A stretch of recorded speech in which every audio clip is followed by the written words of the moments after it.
یا ایھا الذین آمنوا اتقوا اللہ وکونوا مع الصادقین صدق اللہ مولانا العظیم وصدق رسولہ النبی المصطفی الکریم نحن علی ذلک لمن الشاہدین والشاکرین والحمد للہ رب العالمین۔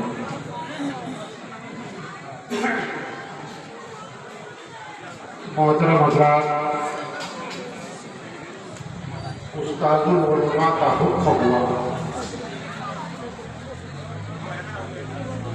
تمام اساتذہ کے استاد کو ہیں اور میری نگاہ میں اس علاقے کے فوج بھی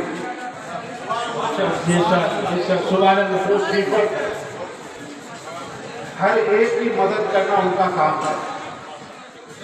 ان کا حکم ہوا اس لیے حاضر آیا۔ ان کے سامنے ہم لوگ پیدا ہوئے ہیں، لیکن اگر آپ لوگ دیکھیں گے تو یہی سمجھیں گے کہ آپ چھوٹے ہیں، لیکن ایسا نہیں، وہ ہمارے چچا ہیں، وہ ہم سے بڑے ہیں۔ محترم حضرات، ان کا حکم ہوا، اس لیے تھوڑی دیر آپ لوگ برداشت کر لیجیے۔ میں اپنا کلام بارگاہ رسالت میں خراج عقیدت پیش کرتے ہوئے شروع کرتا ہوں۔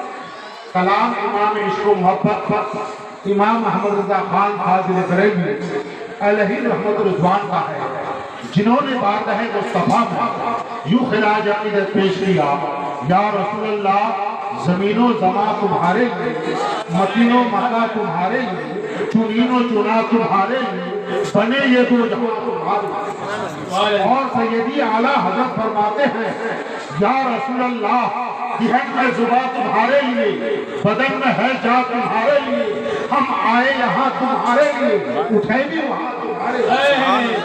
اور سیدی اعلیٰ حضرت فرماتے ہیں: یا رسول اللہ، رسالت کل، امامت کل، سیادت کل، حکومت کل، ولایت کل خدا کے یہاں تمہارے لیے۔ اور اعلیٰ حضرت فرماتے ہیں: یا رسول اللہ، صبا وہ چلے کہ باغ پھلے، وہ پھول کھلے کہ دن ہو بھلے، لیوا کے تلے ثنا میں کھلے، رضا کی زباں تمہارے لیے۔ ہم لوگوں کو ایک درس دے دیا کہ دنیا میں رہو تو بولو یا نبی، جلوت میں رہو تو بولو یا نبی، تنہائی میں رہو تو بولو یا نبی، کل میدان محشر میں چلے جاؤ تب بھی تمہاری زبان پر نبی کا ذکر ہوگا۔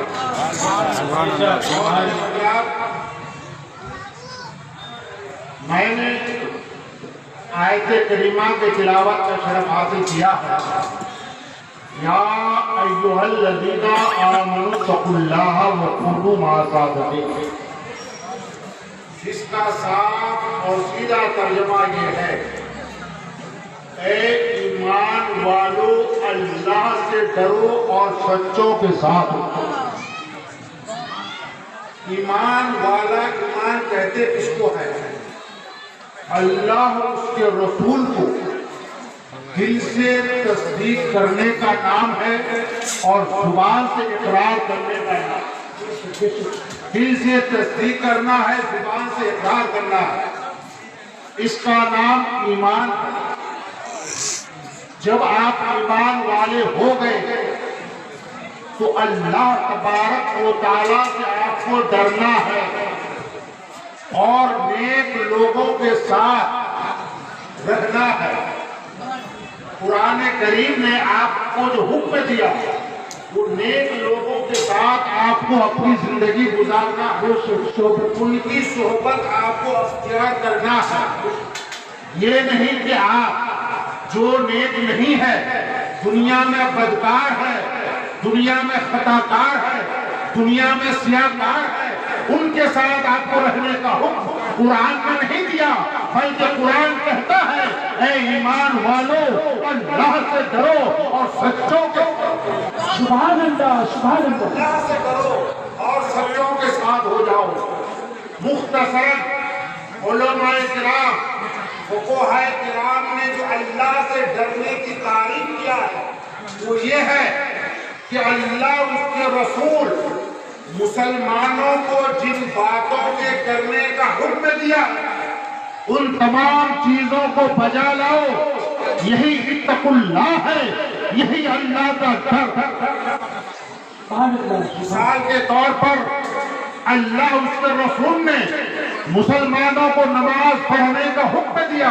نماز پڑھنا اتقوا اللہ ہے، زکوٰۃ دینے کا حکم دیا، زکوٰۃ دینا اتقوا اللہ ہے، حج کرنے کا حکم دیا، حج کرنا اتقوا اللہ ہے، اور روزہ رکھنے کا حکم دیا، روزہ رکھنا اتقوا اللہ ہے، ماں باپ کی خدمت کرنے کا حکم دیا، ماں باپ کی خدمت کرنا یہ اتقوا اللہ ہے، پڑوسوں کے حقوق کو ماننے کا حکم دیا، پڑوسوں کے حقوق کو ادا کرنا یہ اتقوا اللہ ہے۔ سبحان اللہ، سبحان اللہ۔ اور اللہ اس کو رسول نے جن چیزوں سے منع کیا ہے ان تمام چیزوں سے مسلمانوں کا دور رہنا یہی اللہ کا ڈر ہے۔ اللہ اس کے رسول نے مسلمانوں کو شراب سے دور رہنے کا حکم دیا، شراب سے دور رہنا یہی تقوی اللہ ہے۔ مسلمانوں کو زنا سے دور رہنے کا حکم دیا، مسلمان زنا سے دور ہو جائے یہی تقوی اللہ ہے۔ مسلمانوں کو چوری کرنے سے منع کیا، مسلمان چوری کرنے سے باز آ جائے یہی تقوی اللہ ہے۔ مختصراً یوں کہہ دیا، جن باتوں کو کرنے کا حکم دیا ان کو بجا لاؤ، اور جن باتوں سے منع کیا ہے ان سے دور ہو جاؤ، یہی اللہ کا ڈر ہے۔ محترم حضرات، لیکن آج ہم لوگوں کو ڈرنے کا دعویٰ تو بہت کرتے ہیں کہ ہم اللہ سے ڈرتے ہیں، لیکن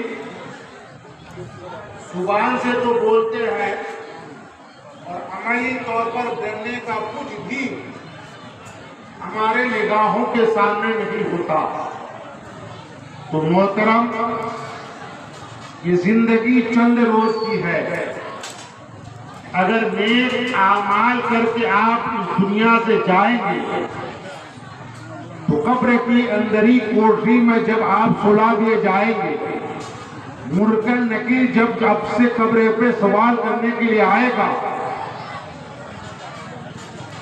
تو نیک اعمال اگر آپ کیے ہیں تو آپ کی زبان پر جواب جاری ہوگا، مرقد میں ہمیں سے پوچھنے آئے ہو، توحید الہی کا مطلب ملک کہتے تھے سجدہ ہمیں، شاید وہ زمانہ کہ آپ بھی تو فرشتے ہو جو قبر میں سوال کرنے کے لیے آئے ہو، ہم تو وہی ہیں جو رب قدیر نے فرشتوں کو حکم دیا کہ آدم کو سجدہ کرو، لہذا ہم آدم کی اولاد ہیں، ان کے ذریات میں داخل تھے، لہذا ہم کو بھی تو نے سجدہ کیا، اور آج اسی سے سوال کر رہا ہے من ربوں کا من دینوں کا۔ اس لیے شاعر کہتا ہے مرقد میں ہمیں سے پوچھنے آئے ہو، توحید الہی کا مطلب ملک کرتے تھے سجدہ ہمیں، شاید وہ زمانہ بھول گئے۔ اور سیدی اعلیٰ حضرت فرماتے ہیں کہ نیک ہو تو زبان پہ جاری ہوگا، مجرم کو نہ شرماؤ احباب کفن ڈھک دو، مجرم کو نہ شرماؤ احباب کفن ڈھک دو، منہ دے کے کیا ہوگا پردے میں کفن میں جو لیٹا ہوا ہے، جو کفن لپٹا ہوا کفن کے اندر لپٹا ہوا ہے وہ عاشق مصطفیٰ ہے، نیک لوگوں کے ساتھ زندگی گزارنے والا ہے۔ اس لیے سرکار اعلیٰ حضرت فرماتے ہیں مجرم کو نہ شرماؤ احباب کفن ڈھک دو، منہ دے کے کیا ہوگا پردے سے۔ لیکن یہ زبان کو کب جاری ہوگا؟ جب ہمارے اعمال دنیا میں بہتر ہو۔ اگر ہمارے اعمال دنیا میں بہتر نہیں ہے، ہم لوگوں کو دعویٰ دیتے ہیں، جھوٹ بولتے ہیں، فریب ان کے ساتھ کرتے ہیں، تو ہمارے ساتھ وہ زبان پہ جاری نہیں ہو سکتا۔ محترم حضرات، ایک مسلمان دوسرے مسلمان کے لیے سوچے، اس لیے اللہ اس کے رسول نے جو زکوٰۃ کا حکم دیا ہے، مین وجہ یہی ہے کہ ضرورت مندوں کی ضرورت پوری ہو جائے۔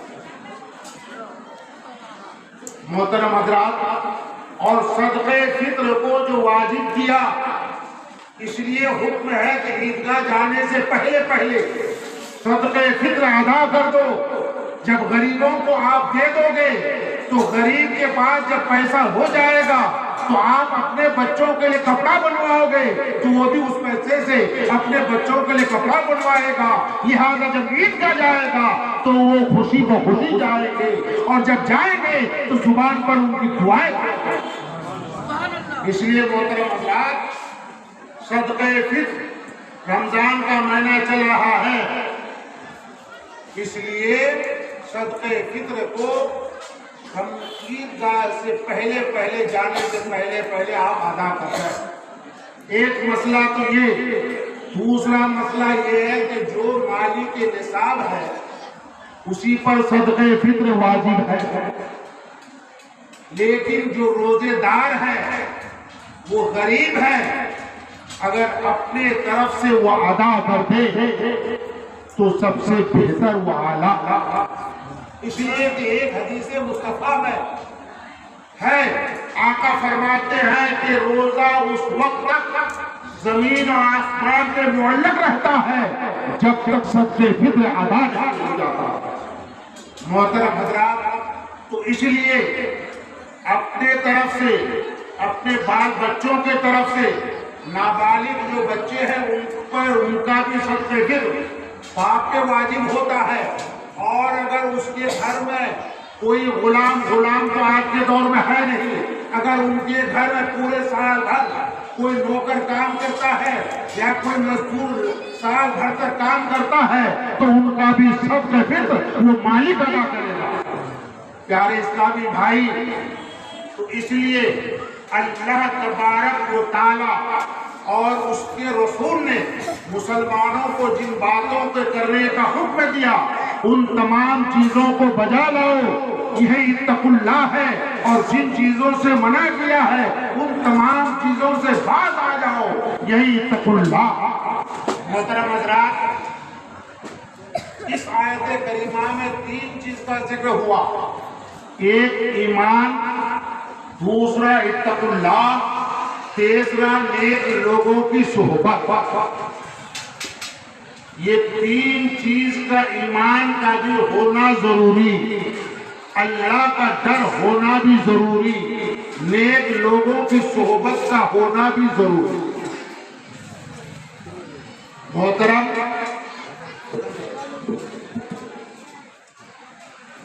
نیک لوگوں کی صحبت 3 چیز کا ذکر فرمایا قرآن میں۔ یہ 3 چیز اگر انسان کے پاس ایمان نہ ہو تو میدان محشر کی زندگی کامیاب نہیں ہو سکتی۔ اگر ایمان کے پاس، انسان کے پاس اللہ کا ڈر نہ ہو، ڈر کا لباس نہ ہو تو کل میدان محشر کی زندگی دوبر ہو جائے گی۔ اگر انسان کے پاس نیک لوگوں کی صحبت کا جھنڈا نہ ہو تو کل میدان محشر کی زندگی دوبر ہو جائے گی۔ محترم، جس طریقے سے دنیاوی زندگی گزارنے کے لیے 3 چیز کا ہونا ضروری ہے، روٹی، کپڑا اور مکان۔ اگر انسان کے پاس مکان نہ ہو تو دنیا کی زندگی نہیں چل سکتی ہے، اگر انسان کے پاس کھانا نہ ہو تو دنیاوی زندگی نہیں چل سکتی ہے، انسان کے پاس اگر لباس نہ ہو تو دنیاوی زندگی نہیں چل سکتی ہے۔ اور یہ لباس تو ایسا ہے کہ حضور غوث پاک نے اتنا اچھا لباس پہنا، اتنا اچھا لباس پہنا، لیکن ہم اس لیے کہتے ہیں کہ اللہ نے اگر نوازا ہے تو جتنا بہتر سے بہتر لباس، بہتر سے بہتر کپڑا آپ استعمال کرنا چاہو کر سکتے ہو، شریعت میں جائز، لیکن شرط یہ ہے کہ غرور اور تکبر کی وجہ سے نہ ہو، بلکہ نیت میں یہ ہو وَأَمَّا بِنِعْمَتِ رَبِّكَ فَحَدِّثْ، اللہ تبارک و تعالیٰ نے نوازا ہے تو اس کی نعمت کا چرچا کر رہا ہے۔ سبحان اللہ۔ اس لیے حضور غوث پاک رضی اللہ تعالیٰ عنہ نے اس پہلا وقت تو بہت غربت کا گزرا ہے تاریخ میں جو آتی ہے، بیچ والا وقت بہت اوسطنا گزرا، لیکن آخری وقت میں اللہ نے اتنی دولتیں عطا کیا کہ آپ پورے 1 مہینہ کماتے تھے اور چاند کی 11 تاریخ کو غروبہ پہ لٹاتے تھے، اس لیے آپ 11ویں شریف سے مشہور ہو گئے، 11ویں والے بابا، ورنہ حضور غوث پاک کے وصال کی جو تاریخ ہے وہ 17 ہے اصل میں، لیکن آج ہر جگہ فاتحہ 11ویں شریف کو ہوتی ہے، اس کی وجہ کے مشہور و معروف ہو گئے۔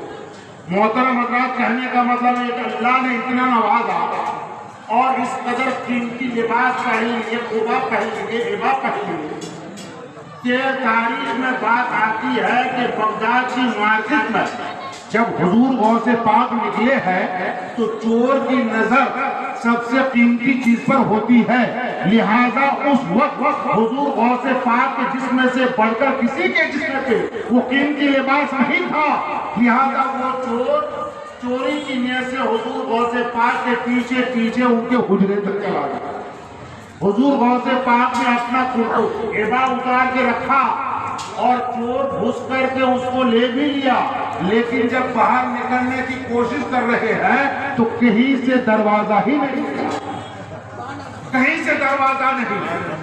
جب دروازہ نہیں تو ایک کونے میں ایک چٹائی کے نیچے چھپ کے بیٹھ گئے کہ صبح کا وقت ہوگا، جب فجر کی اذان ہوگی حضور غوث پاک نماز کے لیے اٹھیں گے، دروازہ کھولیں گے تو میں چپکے سے بھاگ جاؤں گا۔ ابھی وقت نہیں ہوا ہے کہ خضر علیہ السلام آ کر کے دروازہ کھٹکھٹاتے ہیں۔ اے حضور غوث پاک نے کہا کون؟ حضور خضر کہتے کہ میں خضر ہوں۔ اللہ اکبر کبیرہ، اتنا کہنا ہی تھا۔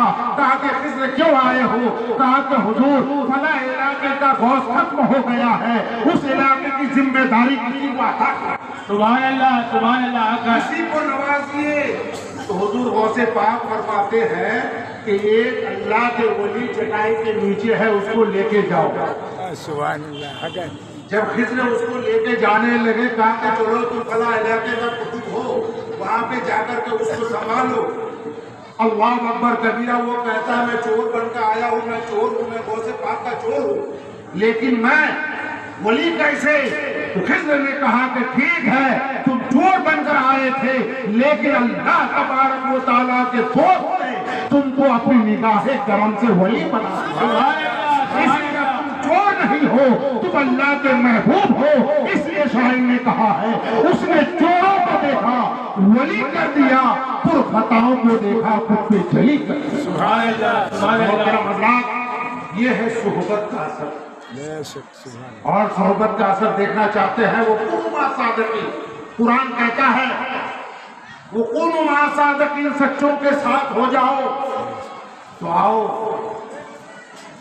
حدیث پاک کی روشنی میں، تاریخ کی روشنی میں سماعت کرے۔ واقعہ تو بہت لمبا ہے لیکن مختصر سے تو صحبت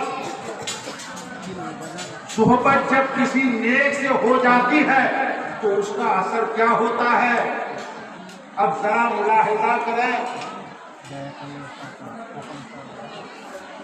ہجر کی شب اللہ کے رسول صلی اللہ علیہ وسلم جب اللہ تبارک و تعالیٰ نے ہجرت کرنے کا حکم دیا، ہجرت کرنے کا حکم دیا، اللہ رب العزت کا حکم آ گیا کہ اے میرے مصطفیٰ مدینہ مکہ چھوڑ کر مدینہ تشریف لے جائیے۔ سیدنا صدیق اکبر رضی اللہ تعالی عنہ آقا کائنات صلی اللہ علیہ وسلم نے پہلے ہی فرما دیا تھا کہ اے صدیق تم میرے ہجرت کے ساتھی بنو۔ اتنا سننا ہی تھا۔ تاریخ میں بات آتی ہے کہ 3 رات کے بعد اللہ کے رسول تشریف لے گئے۔ تاریخ میں بات آتی ہے کہ حضرت صدیق اکبر رات بھر در دروازے پر کھڑے رہتے تھے اس انتظار میں کہ کب نبی آ جائے۔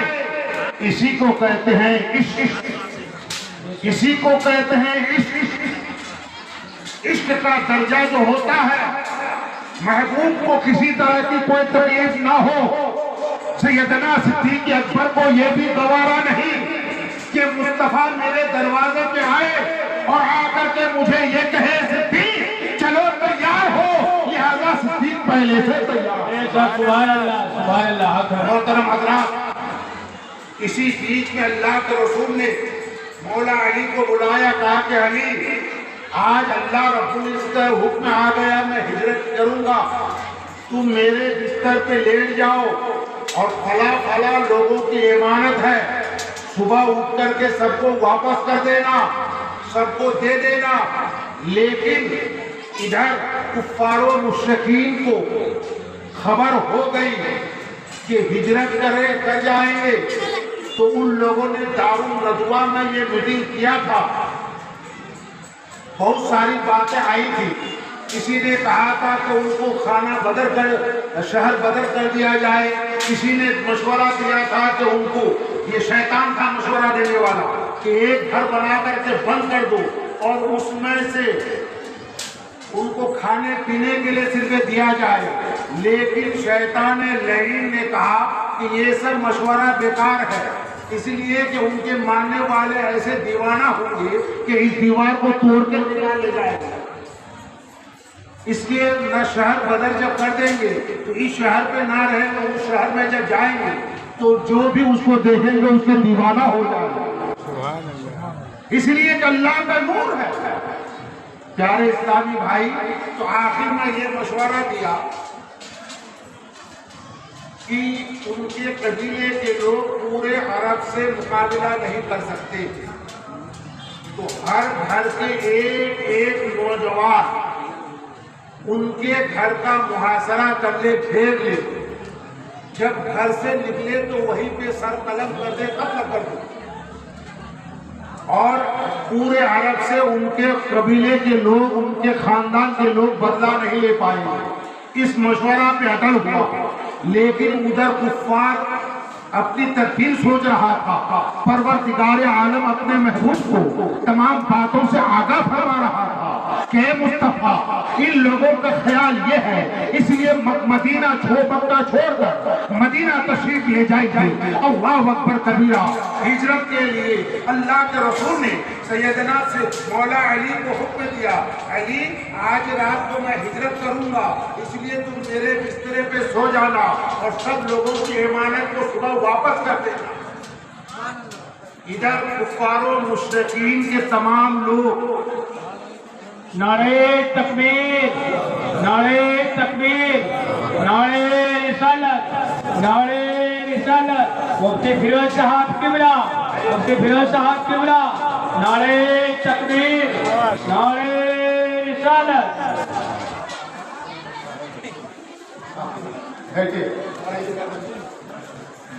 ہاں، تو عرض یہ کر رہا تھا، مختصر سے سماعت کرے، صحبت کا اثر دکھانا چاہتا ہوں۔ لہذا جب آپ آئے، مولا علی سو گئے، صبح جب کفار و مشرکین چاروں طرف سے رسول اللہ کے گھر کو گھیر لیا، لیکن قربان جاؤ میرے دوستو، پیغمبر اسلام ایک مشت مٹی اٹھائے اور ایسے پھینکے ہیں، سب کے سروں پہ گرا ہے، سب کی نگاہیں گویا کہ روشنی ختم ہو گئی ہوگی، لہذا رسول اللہ نکل گئے۔ صبح کا وقت ہوا، جب گھر سے مولا علی دروازہ کھولے، مولا علی کو دیکھا، ہر ایک ہکا بکا ہو گئے۔ ادھر سے ایک دوڑتا ہوا آیا، کہا کہ تم لوگوں کو معلوم نہیں، پیغمبر اسلام تو رات ہی کو نکل گئے، تم لوگوں کے سروں پہ دھول ہوا ہے۔ جب سروں کو دیکھتا ہے تو واقع ہر ایک کے سر پہ دھول پڑا ہوا۔ محترم حضرات، لہذا رسول وقار گئے۔ القصہ مختصر یہ کہ غار ثور میں جا کر کے پہلے سیدنا صدیق اکبر جاتے ہیں، غار ثور کے اندر سیدنا صدیق اکبر جاتے ہیں۔ صدیق اکبر نے تمام غار کو صاف کیا، صاف کرنے کے بعد اپنے کرسے کو پھاڑ کے تمام سوراخوں کو بند کیا، ایک سوراخ پہ ایک اپنی ایڑی کو رکھ دیا۔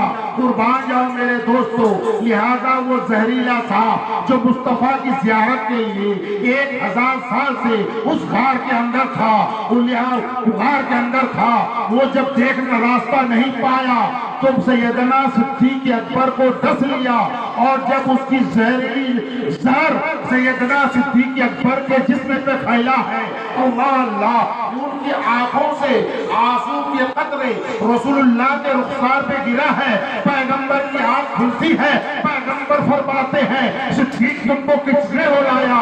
صدیق عرضہ کرتے ہیں یا رسول اللہ کوئی زہریلی جانور ہے اس نے مجھے ڈنگ مارا ہے۔ پیغمبر فرماتے ہیں گھبراؤ نہیں، محتاج کے پاس نہیں ہو، مختار کے پاس ہو۔ پہلے آگر اللہ نے اپنا لعاب لگا دیا، پورا زہر ختم ہو گیا۔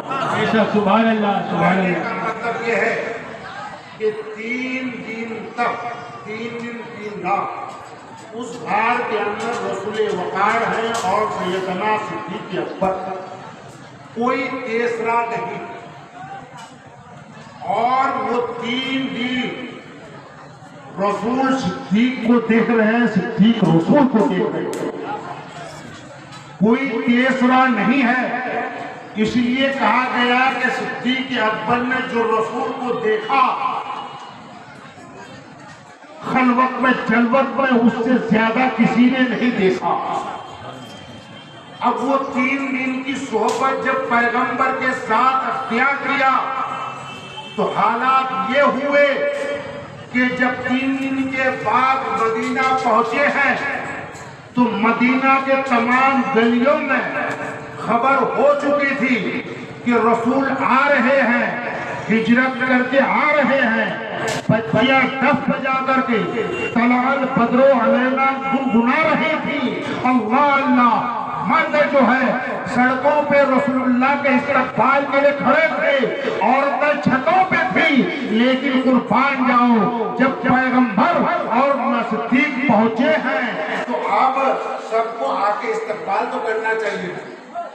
جس طریقے سے ہمارے بیچ میں آج اگر اس بیچ میں کوئی اچانک پیر آ جائے تو کوئی بیٹھے رہیں گے نہیں، کوئی نہیں رہیں گے، سب ہاتھ چھوڑنے کے لیے دوڑیں گے۔ تو جو لوگ انتظار کر رہے تھے کہ پیغمبر آ رہے ہیں تو سب کو آگے بڑھنا چاہیے، سب اپنی اپنی جگہ کھڑے ہیں۔ اس لیے کھڑے نہیں تھے کہ وہ لوگ رسول سے محبت نہیں تھی، بلکہ اس لیے کھڑے تھے کہ پہچان نہیں پا رہے تھے کہ رسول کو سر پہ جیسے شامیانہ ٹانگا جاتا ہے ویسے ہاتھ سے تھام لیا تو لوگ سمجھ گئے جو چادر کے نیچے ہے وہ رسول اللہ ہے، جو چادر تھامے ہیں وہ صدیق اکبر ہے۔ اصحاب غفلت سے اٹھ اے مسلمان آرام طلب۔ تو جب آپ نیک لوگوں کی صحبت اختیار کریں گے تو اس کا اثر آپ کے پاس آئے گا، اور جب اس لیے قرآن کہتا ہے وَكُونُوا مَعَ الصَّادِقِينَ، سچوں کے ساتھ۔ اب مفتزہ کا وقت ہے، اگر ہم کہتے تو ناانصافی ہو جائے گی، اس لیے میں اپنی تقریر کو یہیں پہ ختم کرتا ہوں۔ انشاءاللہ القدیر پھر اگر کبھی موقع ملا اور ساتھ دیا تو کچھ آگے کو عرض کرنے کی کوشش کروں گا۔ خواب غفلت سے اٹھ اے مسلمان آرام طلب، تو ہو بیدار تو بڑھ جائے وقار مذہب، حوصلہ بچ سکے ہے عزم جواب پیدا کر، اٹھ زمانے میں قیامت کا سما پیدا کر۔